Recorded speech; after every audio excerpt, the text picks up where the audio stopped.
கடவுள் அருள் டிவி நேயர்களுக்கு உங்களின் மருத்துவ ஜோதிடர் எஸ்ஆர் சங்கரேஸ்வரியின் அன்பான வணக்கங்கள். ஆனி மாத பலன்கள். தமிழ் மாதத்திலே பாருங்களேன், 3வது மாதமாக அதுவும் கூட காற்று ராசி அப்படிங்கிறது ஆனி மாதம்.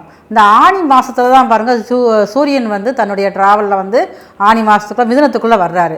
அப்போ இது எப்போ வருதுன்னா 15/6/2026 மத்தியானம் 12:46 பிஎம்முக்கு வராரு. 16/7/2026 வரைக்கும் சூரியன் மிதுனத்திலே இருக்கார்.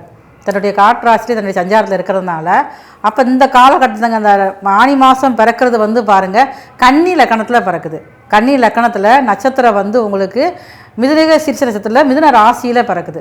இப்போ சூரியன் சந்திரன் சேர்க்கை அப்படிங்கிறது ஒரே ராசியில் தான் கூடுது. அன்னைக்கு பாருங்கள் அமாவாசையோட கூடிய காலமாகத்தான் இருக்குது. இந்த ஆனி மாதம் அப்படின்னாலே இந்த ஆனி மாதம் பிறக்கிற பிள்ளைகள் எல்லாமே குழந்தைகள் எல்லாமே பாருங்கள் அதிகமாக புத்திசாலியாக இருக்கக்கூடிய வாய்ப்பு அதிகமாக இருக்குது. படிப்பில் சிறந்து விளங்கக்கூடியவங்களும் இந்த ஆனி மாதத்தில் பிறக்கிற பிள்ளைங்க தான். ஏன்னா இந்த ஆனி மாதம்தான் பாருங்கள் புதனுடைய ஆட்சி அங்கே அதிகமாக இருக்கிறனால அதில் பிறக்கக்கூடிய குட்டீஸ்கள் எல்லாமே பாருங்கள் அதிகமாக ஒரு மேதாவித்தனமாகவும் ஒரு நகைச்சுவை உணர்வோடு இருக்கக்கூடிய வாய்ப்புகள் அதிகமாக இருக்குது. இந்த ஆனி மாதத்தில் பெரும்பாலும் உங்களுக்கு காற்று அதிகமாக வீசக்கூடிய வாய்ப்புகள். இந்த காற்றுனால பாருங்கள் விவசாயம் செய்கிறவர்களுக்கு கொஞ்சம் பாதிப்புகள் அதிகமாகவே ஏற்படும். அப்போ அதற்கு தக்க அவங்க முன்னெச்சரிக்கை நடவடிக்கை செஞ்சுக்கிறணும். அதே மாதிரி அங்கே இப்போ ஆடு வளர்க்குறோம் அப்படின்னா இந்த ஆடு வளர்க்குறவங்க இந்த மாடு வளர்க்குறவங்களுக்கு எல்லாத்துக்குமே இந்த ஆனி மாதம் அப்படிங்கிறது கொஞ்சம் எச்சரிக்கையாக இருக்கக்கூடிய காலகட்டங்கள். ஏன்னா காற்றினால் பரவக்கூடிய நோய்கள் வர்றதுனால இந்த ஆடு மாடு இந்த கோழி இந்த மாதிரி வீட்டில் வளர்க்கக்கூடிய அந்த உயிரினத்துகளுக்கு கொஞ்சம் பிரச்சனைகள் தரக்கூடிய மாதமாக இருக்கிறனால அதுலேயும் கொஞ்சம் கவனமாக இருந்துக்கணும். இந்த ஆனி மாதத்தில் பொதுவாகவே வழிபாடுகளுக்கு ரொம்ப முக்கியத்துவம் கொடுக்குறது ரொம்ப நல்லது. பெருமாள் கோவில்களில் பாருங்கள் திருப்பதியில் இந்த மாதிரி திருப்பதி பெருமாள் சார்ந்த விஷயங்களை ஆனி பிரம்மோற்சவம் நடக்கிறதுக்குமே வாய்ப்பு அதிகமாக இருக்குது. இந்த மாதத்தில் தான் முக்கியமான முடிவுகள் திருமணம் சார்ந்த விஷயங்களும் அதிகமாக முடிவு எடுக்கக்கூடிய மாதமும் இந்த மாதம் மட்டும்தான். இந்த மாதத்தில் பொதுவாக புதுசாக வீடு கட்டி பால் காய்ச்சி குடி போகக்கூடாது. வாடகை வீடாக இருந்தாலுமே அது கொஞ்சம் வீடு மாறதுக்கெல்லாம் வாய்ப்புகள் ரொம்ப குறைவாகத்தான் இருக்கும். ஆனால் அதற்குண்டான முயற்சிகள் வேணால் எடுக்கலாம். பூமி பூஜையெல்லாம் எதுவும் பண்ணக்கூடாது. இப்போ வீடு கட்டணும் ஒரு பிளான் பண்ணோன்னா அதுக்கூட முயற்சியில் எடுக்கலாம். மற்றபடி இடம் வாங்கலாம், எல்லாம் செய்யலாம். திருமணத்துக்காக போய் வரன் பார்க்குறது பெண் பார்க்குறது இதெல்லாம் நீங்கள் செஞ்சுக்கலாம். சுபகாரியங்கள் இந்த மாதிரி செஞ்சுக்கலாம். ஒழுசு வீடு கட்டி போகிறது இதெல்லாம் செய்யவே கூடாது. அது உங்கள் வீட்டில் ஒரு மூத்த குழந்தையாக இருந்தாங்க அப்படின்னா அவங்களுக்கு திருமண காரியங்கள் எடுக்கிறப்ப இந்த ஆனி மாதத்தை தவிர்க்கிறது ரொம்ப ரொம்ப நல்லது உங்களுக்கு. அப்போ இந்த ஆனி இவ்வளோ சிறப்பான இந்த ஆனி மாதத்தில் ஒவ்வொரு ராசிக்கும் மேசம் முதல் மீனம் வரைக்கும் இந்த கிரக நிலைகள் படி என்னென்ன நன்மைகள் நடக்குது, என்னென்ன விஷயங்களை நீங்கள் எச்சரிக்கையாக இருக்கணும், எதில் நீங்கள் முயற்சி எடுத்தால் நீங்கள் உங்களால் ஜெயிக்க முடியும், வெற்றி பெற முடியும் அப்படிங்கிற விஷயங்களில் ஒவ்வொரு பதிவாக நம்ம பார்க்க போகிறோம். வாங்க வீடியோக்குள்ளே போகலாம். அன்பான மேசராசி நேயர்களே, ஆனி மாதம் முழுவதுமே உங்களுக்கு மிகவும் ஒரு சிறப்பான மாதமாக இருக்குது. எப்படி நீங்கள் சொல்கிறீங்க? நாங்கள் ஏற்கனவே 7 லட்சத்தில் கஷ்டப்படுறோம், அதில் கஷ்டப்படுறோம், இதில் கஷ்டப்படுறோம், 5 கேது இருக்காரு, படாத பாடு பட்டுக்கிட்டு இருக்கேமே அப்படின்னு சொல்லி உங்களுடைய மனசில் உள்ள குரல் ஒலிக்குது, எனக்கு கேட்குது. எல்லாம் இருந்தாலும் பிரச்சனை இல்லை. உங்கள் ராசிக்கு பாக்கியாதிபதியான குரு பகவான் இது வரைக்கும் உங்கள் ராசியில் 3ல் முடக்கத்தில் இருந்தார். இப்போ அதே குரு பகவான் ஆனி மாதத்தில் உங்கள் ராசிக்கு 4ஆம் இடத்துல உச்ச வீட்டில் இருக்கார்.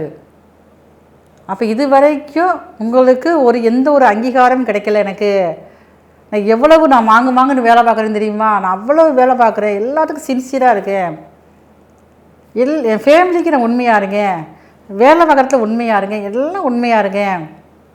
ஆனால் எனக்கு ஒரு அங்கீகாரம் கிடைக்கலையே, வெளியிலேயும் கிடைக்கல வீட்டிலேயும் கிடைக்கல அப்படின்னு ஒரே புலம்பிக்கிட்டு இருப்பீங்க.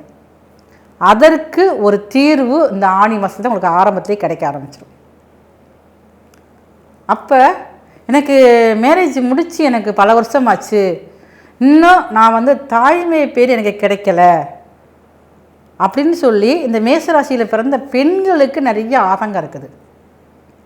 அந்த ஆதங்கத்துக்கு ஒரு முற்றுப்புள்ளி வைக்கிற மாதிரி தான் இந்த ஆனி மாதமானது இருக்குது. அப்போ இந்த ஆனி மாதம் முழுவதுமே உங்களை அடுத்த கட்டத்துக்கு எடுத்து கொண்டு போகக்கூடிய அமைப்புகள் இருக்குது. எனக்கு வேலை வாய்ப்பில் ஃபஸ்ட்டு எனக்கு பிரச்சனை குறையணும். நான் வேலைக்கு போனால் அங்கே நிம்மதியாக போய் பார்த்துட்டு வரணும். எனக்கு முதல்ல ஒரு வேலை, நல்ல நிரந்தரமான வேலை வேணும் அப்படி நினைக்கக்கூடிய மேசராசியான உங்களுக்கு இந்த ஆனி மாதத்தில் உங்களுக்கு மனசுக்கு பிடிச்ச இடத்துல வேலைகள் கிடைக்கும். ஆனால் நீங்கள் கொஞ்சம் உங்கள் வார்த்தையில் ரொம்ப கவனமாக இருக்கணும். அவசரப்பட்டு யாரையும் நீங்கள் வார்த்தையில் பேசிடவே கூடாது. அதுக்கப்புறம் பாருங்கள், வருமானங்கள் உயரக்கூடிய வாய்ப்பு இந்த ஆனி மாதத்தில் இருக்குது. உங்கள் ராசிக்கு 9ஆம் அதிபதி உங்கள் ராசிக்கு 12ஆம் இடத்தை பார்க்குறாரு. அப்போ சுபவிரயங்கள் அதிகரிக்கக்கூடியது இந்த மாதம்தான். இந்த சுபவிரயமும் நீங்கள் மனசு ஈடுபாடோடு செய்வீங்க. அப்படி செய்யக்கூடிய வாய்ப்புகள் ரொம்ப அதிகமாக இந்த ஆனி மாதத்தில் இருக்குது. புதியதாக ஒரு திட்டங்கள் போட்டு ஒரு வீடு கட்டணும்னு நினைப்பீங்க. அதற்குண்டான முயற்சிகள் எடுக்கக்கூடிய வாய்ப்புமே இருக்குது. அப்போ இந்த ஆனி மாதத்தில் ஆரம்பத்துலேருந்து கடைசி வரைக்கும் உங்களை ஒரு எனர்ஜியாக வச்சுக்கக்கூடிய அளவுக்கு பவர் அதிகமாக உள்ள மாதமாகத்தான் இந்த மாதம் இருக்குது. அப்போ இந்த ஆனி மாதத்தில் தான் பாருங்கள், உங்களுடைய குழந்தைகள் மேசராசியில் பிறந்த உங்களுடைய குழந்தைகள் அவங்களுடைய வாழ்க்கையில் அடுத்த கட்டத்துக்கு போகக்கூடிய வாய்ப்பு இருக்குது. அதற்குண்டான முயற்சி நீங்கள் எடுப்பீங்க. என்னுடைய பிள்ளைக்கு வயசு ஆயிடுச்சு, திருமணம் முடிய மாட்டேங்குது, எப்போ திருமணம் முடியும்னு ஒரு தவிப்போடு இருப்பீங்க பார்த்தீங்களா? அப்போ அது இந்த மாதத்தில் அதுக்குண்டான வாய்ப்புகள் உங்களுக்கு வரும். ஆனால் ஒரே விஷயம், இந்த மாதத்தில் நீங்கள் வீடு கட்டுறதுக்கு மட்டும் நீங்கள் முயற்சி எடுக்காதீங்க. மற்ற முயற்சிகள் எடுத்திங்கன்னா உங்களுக்கு சரியான முறை நடக்கும்.